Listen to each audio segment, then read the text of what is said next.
Before I leave for California, I want to briefly speak about what's happening in Silicon Valley Bank and Signature Bank. Today, thanks to the quick action of my administration over the past few days, Americans can have confidence that the banking system is safe.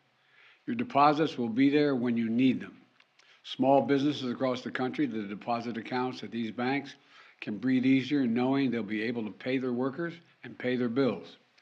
And their hardworking employees can breathe easier as well. Last week, when we learned of the problems of the banks and the impact they could have on jobs of small businesses and banking system overall, I instructed my team to act quickly to protect these interests. They've done that. On Friday, the government regulator in charge, the FDIC, took control of Silicon Valley Bank's assets. And over the weekend, it took control of Signature Bank's assets. Treasury Secretary Yellen and a team of banking regulators have taken action, immediate action. And here are the highlights. First, all customers who had deposits in these banks can rest assured they'll be protected and they'll have access to their money as of today. That includes small businesses across the country that bank there and need to make payroll, pay their bills, and stay open for business. No losses will be, and this is an important point, no losses will be borne by the taxpayers.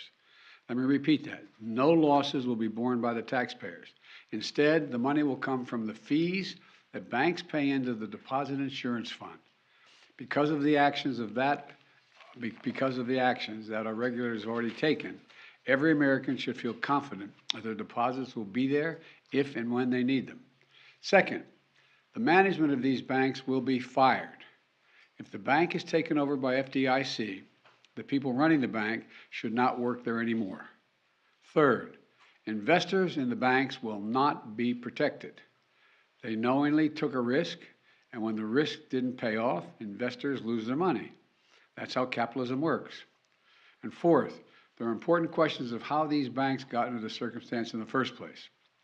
We must get the full accounting of what happened and why those responsible can be held accountable. In my administration, no one is above the law. And finally, we must reduce the risk of this happening again.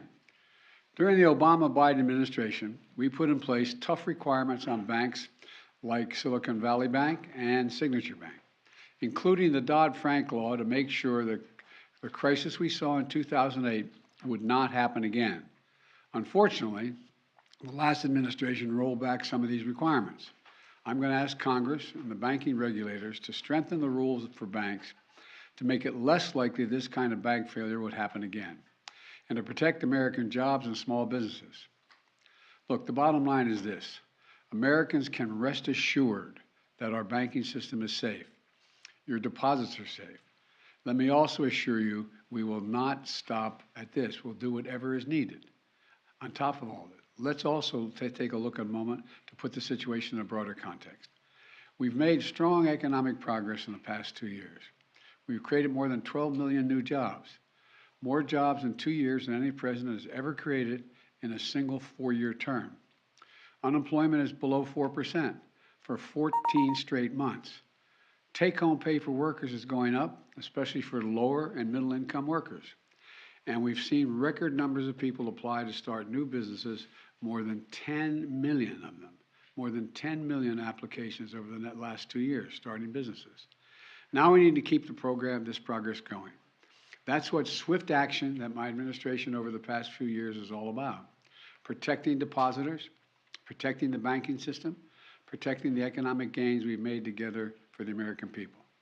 Thank you, God bless you, and may God protect our troops. See you in California. Mr. President, what do you know right now about why this happened? And can you assure Americans that there won't be a ripple effect? Do you expect